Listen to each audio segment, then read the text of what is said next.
ready to go. All right, so usually I'll rinse this out once.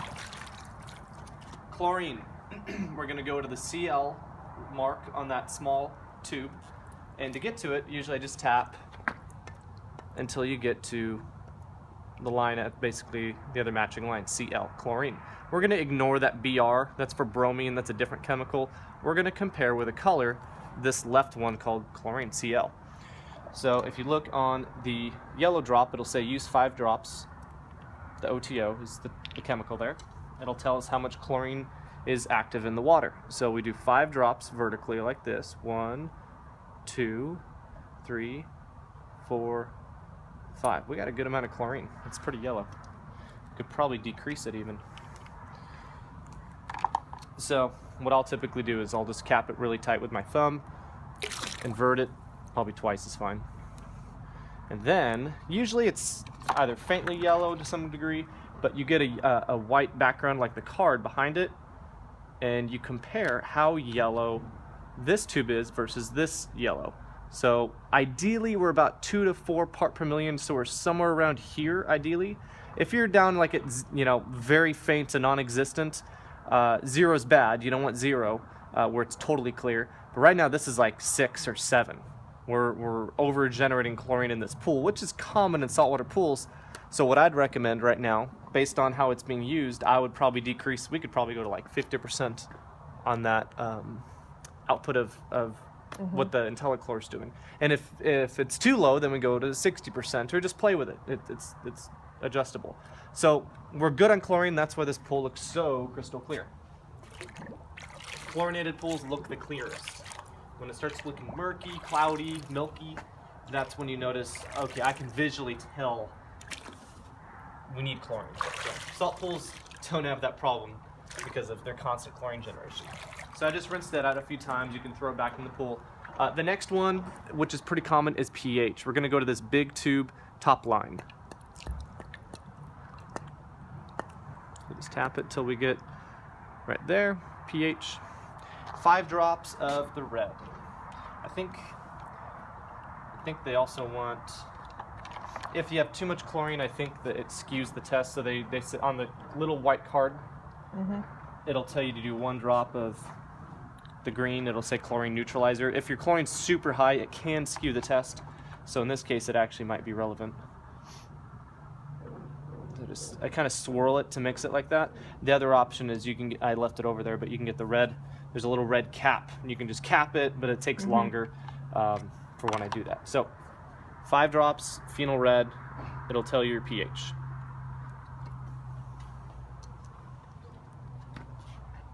One, 2, 3, 4, and I don't do it sideways, I do it straight up. 5. And if you ever mess up the drops or anything, just start over. Not a big deal. This test probably could last you 6 months to a year, depending on how often you test. So another common issue with salt pools is high pH. Usually we want this kind of a peachy, orangish pink, but typically it drives its way higher. So high pH, that's scaling water, that up here is not good. We want to be kind of in this ideal bullseye right here of a 7.5, more or less. And then down here is if you had way too much acid, which is not common if it gets to like a yellow. But typically a saltwater pool like this one, we will be finding it going to a deep purple. That means we need acid. So muriatic acid is typically the liquid chemical. It comes in a dry form, but liquid muriatic acid is common. That's what you're going to be using more of in order to keep the pH down. So when you add acid, which I'd say probably an 1/8 of a gallon to a 1/4 gallon at a time, and then come back tomorrow after it's had a chance to mix, test again. And if it's still high, add more acid. Always go low on acid. Don't go like full gallon, that's overkill. You'll spike it and go way down acidic, and then it'll kind of be this roller coaster. So saltwater pools, constantly high pH because the reaction in that salt cell is a very high pH reaction. So we have this purple color, and we could say, well, what do we got? It looks about like an 8 point 8.2 roughly if I look at the color. So you kind of guess. Yeah. You're not perfect, but it's a color comparison. So if you're colorblind, find a friend. Yeah, full service colorblind guys don't really work out. So if we go off of the third column, so we just did our pH test. I just found I got a high 8.0, 8.2 roughly pH. And then I'll go to acid demand. That means I'm going to use this purple tube that I just created, and it's going to say, well, do 1 drop of this guy at a time, and it'll tell you how much acid you're going to be needing. So this is the school textbook way of how to find out how much acid you need. Pool service guys usually add a 1/4 gallon to a 1/2 gallon because they've done it over and over again, and they're not as technical or book savvy as the test kit would tell us. So what it did, this 1 drop that I'm doing, I put 1 drop at a time, I swirl it, and I see if it's making the change. I do it until I get to the ideal, which is kind of the bullseye right here. So you can see it actually made a pretty good change. 1 drop did it. Sometimes it takes 2, 3, 4 or more, rarely. But I'll do 1 more just to see. And what this tells me is the more drops I need, the more acid I need. And there's a calculation to find out how much. So 2 drops kind of overdid it. It got kind of the yellow.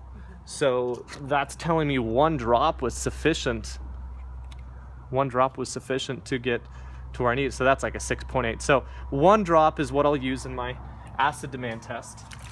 And if I go back to that, there's a paper I left over there. This is about, what do we say, about 15,000 gallons. It's kind of a shallow play pool. Yeah. So I think we're close to 15,000 gallons, roughly.